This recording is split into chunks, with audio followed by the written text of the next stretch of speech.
Akhirnya Taeyong berhenti. Maki Taeyong terkejut dan dengan cepat menginjak rem mobilnya. Laki-laki itu menatap tajam, yang hanya memasang senyum tanpa dosa. Kamu mati, marah gitu. Ia hanya menyengir kemudian menunjuk sebuah stand es krim yang ada. Taeyong beranjak kesal kemudian melepaskan seatbelt yang melingkar di perutnya lalu keluar dari mobil itu. Berjalan menuju stand es krim tersebut. Rasa vanila seruyan dari dalam mobil. Sekitar 4 menit wanita itu menuju di dalam mobil. Taeyong kembali masuk ke dalam mobil memberikan satu cup es krim rasa vanila itu pada Yen. Kenapa hanya satu? Tanya Yen. Kau tak suka? Jawab Taeyong. Oh, balas Yen kemudian menikmati es krimnya. Taeyong melirik segelas wanita itu kemudian menginjak gas mobil kembali menyetir rasa vanila yang terbaik.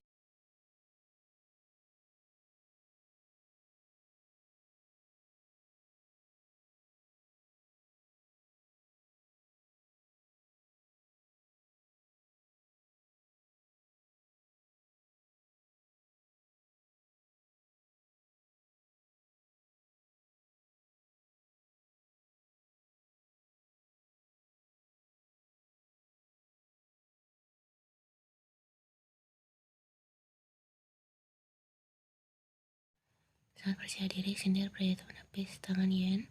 Yen kembali tersenyum menjauh wanita itu dengan sengaja membaluri bibirnya dengan es krim vanila itu lalu menepuk pundak Taeyong dan mencondongkan tubuhnya pada Taeyong.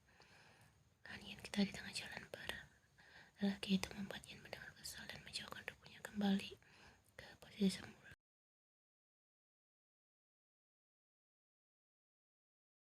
Mobil Taeyong tiba-tiba menepi di pinggir jalan lalu adegan selanjutnya adalah Yen membelalakan matanya karena Taeyong. Pria itu dengan Yen dengan lembut lalu ke dalam. Wanita itu mencoba mencari rasa manis es krim tersisa di dalam sana.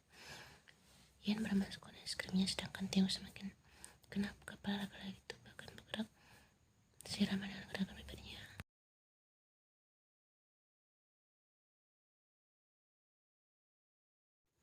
Manis, ucap Taeyong tersenyum di depan Yen ketika lelaki itu menjauhkan wajahnya.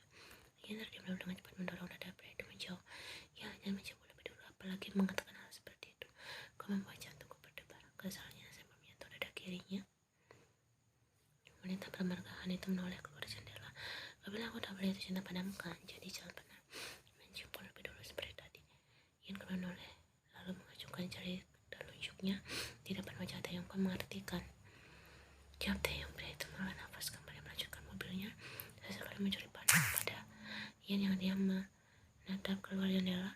Sekitar hampir 2 jam Taeyong sampai di gedung apartemen. Pria itu melepas seatbelt miliknya kemudian beralih pada Yen yang sedang bertidur.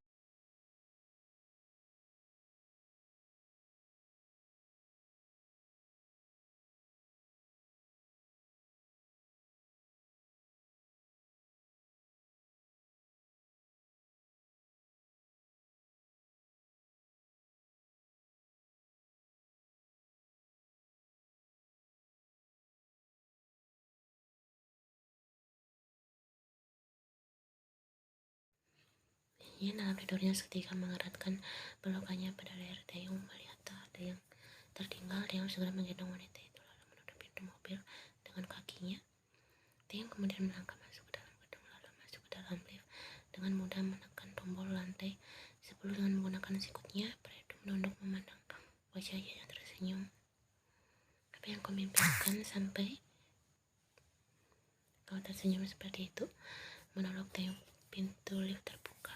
Taeyong keluar berjalan. Taeyong masuk ke dalam kamar dengan hati-hati merebahkan tubuh Yen ke atas tempat tidur. Wanita itu melangkah pelan lalu pelan membuka mata.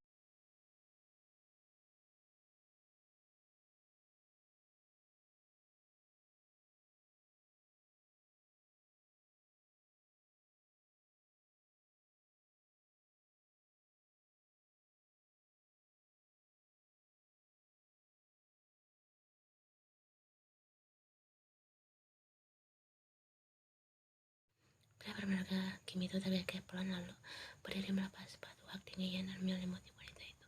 Taeyong kembali duduk di ranjang menatap wajah Yen. Diusapnya dengan lembut pipi kanan wanita itu dan tanpa ragu Taeyong mendekatkan wajahnya lalu mengecup dahi Yen cukup lama. Aku bermimpi, diam Taeyong. Ian menggigil sembari terkikik dalam tidurnya oleh Taeyu lalu membiarkan tubuhnya membelakangi Taeyu. Hal tersebut akhirnya membuat Taeyu tak kuasa menahan bibirnya untuk tidak tersenyum.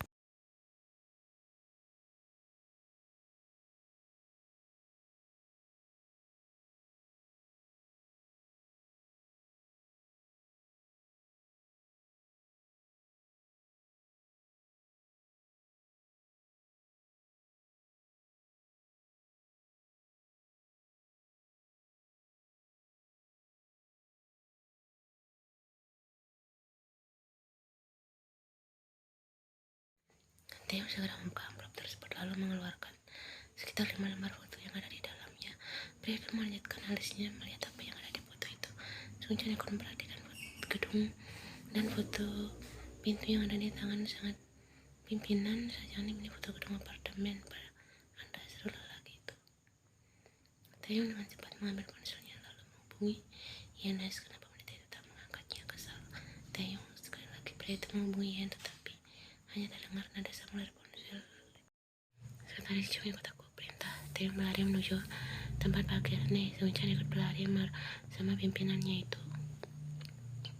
Dua orang itu lalu masuk ke dalam mobil. Taeyu dengan kecepatan penuh, pria bermarga Kim itu mengendarai mobilnya mendahului mobil lain dengan mudah. Sesekali dia kembali mencoba menghubungi Yan, tapi masih sama wanita itu tak menjawab.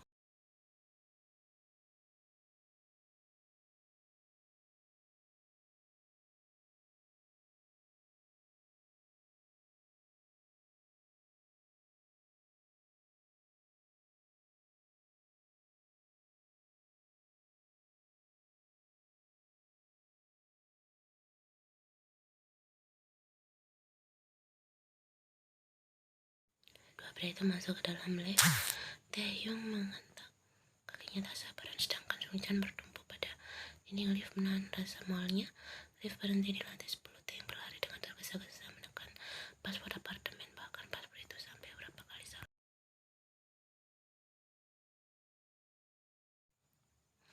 Tempatnya rasa lagi-lagi paspor yang dia masukkan salah. Sejani bersih saja apa paspornya, tanya Sungchan mengambil alih. Sungchan segera menekan paspor tersebut dan akhirnya pintu itu terbuka.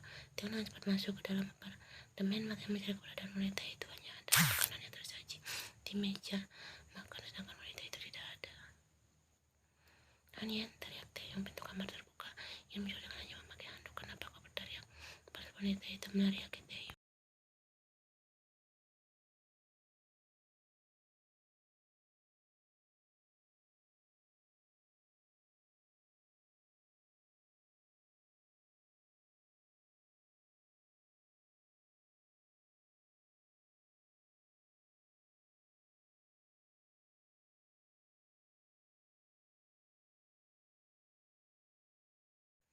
Taeyu memeluk pundak Yan dengan sangat erat. Pria itu memejamkan matanya meneralkan napasnya. Kenapa kau tak menjawab teleponku? Aku sedang mandi, jawab Yan. Lain kali bawa ponselmu jika sedang mandi, ucap Taeyu. Yan mendorong pelan dada Taeyu membuat pelukan itu melonggar. Kau bercanda? Kau serius? Tegas lelaki itu kembali memeluk Yan. Sungchan yang berdiri di belakang dua orang yang saling berpelukan itu berjalan masuk ke toilet. Pria itu benar-benar tidak tahan mengeluarkan semua isi perutnya.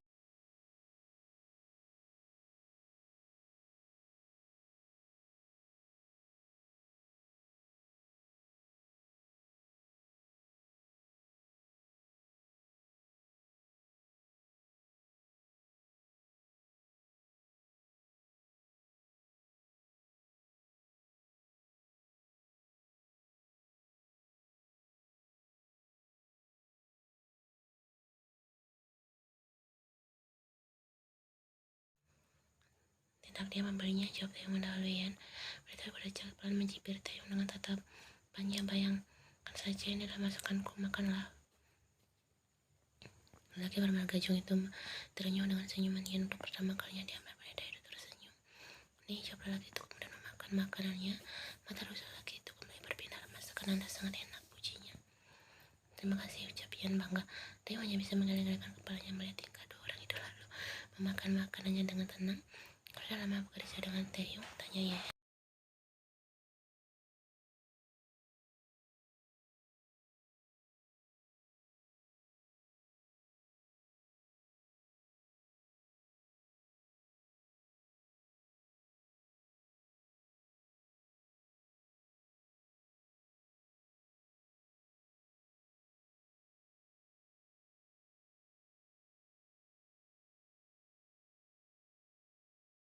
Selanjutnya melanjutkan acara makan sorenya itu, membiarkan dua orang di hadapannya saling berdebat. Dia sudah biasa melalui perdebatan dua orang itu ketika Ian berkunjung ke rumah hukum Kim. Setelah makan bersama yang bisa dibilang makan sore itu, kepergian Sung Changnya duduk di sofa tepat di samping Taeyong. Pria itu duduk bersila menghadap Taeyong. Kau masih bertanggung penjelasan padaku, ucap wanita itu sambil bersetekap dada. Taeyong mengambil lampu yang ada di atas meja lalu memberikannya pada Ian. Wanita itu segera mengeluarkan isi amplop tersebut. Wanita itu terdiam melihat budak-budak itu saja yang sudah mengerti kenapa yang datang dengan sekretarisnya kemari dan bersikap seperti tadi.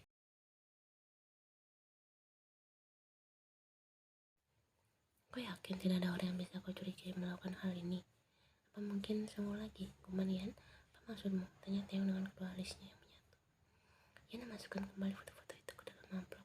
Wanita itu lalu menatap Taeyong saat terakhir kali kita berdebat di rumah sakit. Setelah kepribadian semua mengikuti mobilku dan Yonggi. Untung saja Taeyong melihatnya dan kami mergoki pria suruhannya Sangwoo itu.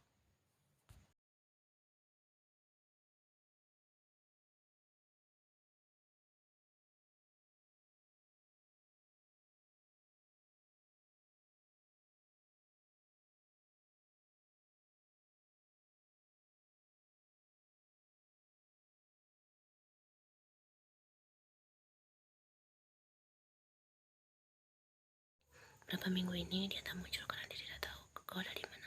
Tapi sekarang orang itu muncul lagi karena tahu kau tinggal bersamaku. Jelas Taeyong. Lalu apa aku harus pindah lagi? Taeyong menggeleng, tidak, aku tidak. Itu akan lebih berbahaya. Kali ini kita tidak akan menghindarinya lagi dan perlu kau lakukan adalah saat di kantor pastikan bodyguardmu itu selalu mengawasimu. Jelas Taeyong.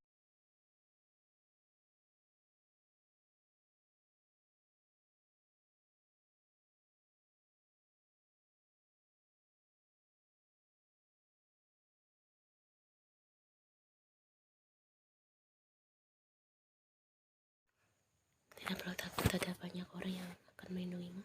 Ucap Taeyong. Satu tangan pria itu terulur mengusap pipi Ian dengan lembut, termasuk aku. Lanjutnya, Ian terdiam, tetapi beberapa saat kemudian wanita itu mengepas kasar tangan Taeyong. Kau membuat jantungku berdebar lagi. Ucapnya kemudian berdiri dan masuk ke dalam kamar. Wanita itu benar-benar mencibir Taeyong diiringi tawa renyahnya.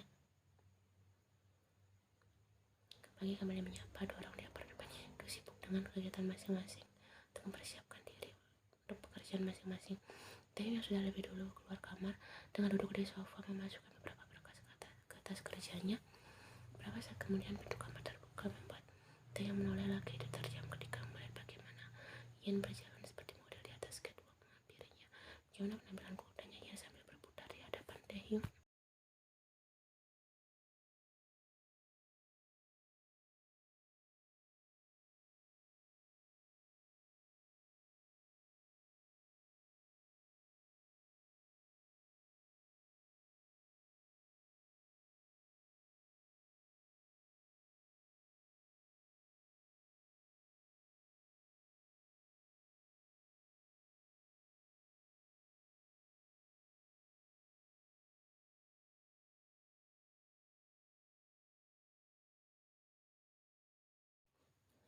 Terserah, udahlah, berdebat denganmu, ucap Taeyong. Kau yang memulai, kata Ian tak terima. Taeyong berdiri dari duduknya. Ya, itu salahku. Ucap lelaki itu mengalah. Sekarang pasangkan dasiku, ucap Taeyong berdiri di hadapan Ian. Bah, dasiku tolong pasangkan, ucap pria itu menyerahkan dasi berwarna navy pada Ian.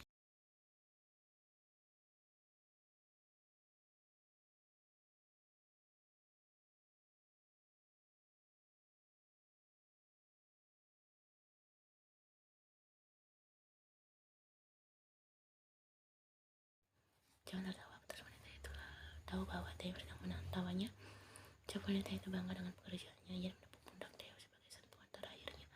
Wanita itu lalu mendongak menatap Taeyong. Kenapa? Kan aku yang bertanya.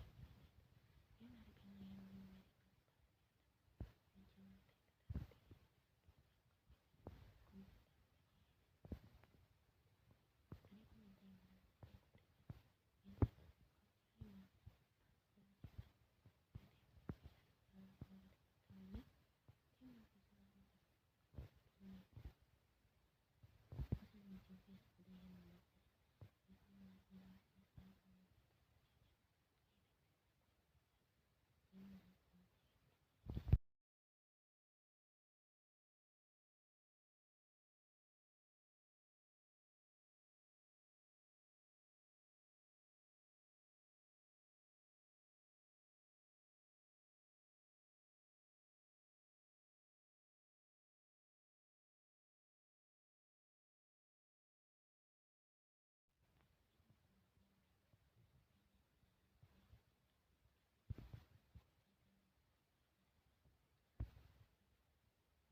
segala ucapan yang saling beradu tercipta dari dua orang itu. Yan mendorong Taeyong ketika benar-benar hampir kehabisan napas. Bagi yang benar-benar panas itu akhirnya berakhir.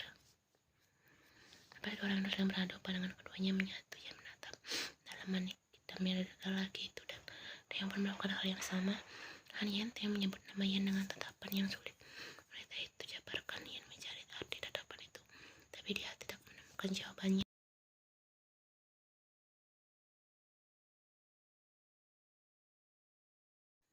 Dia meraih sisi wajah wanita itu. Lelaki itu menganggukkan kepalanya. Kau boleh melakukan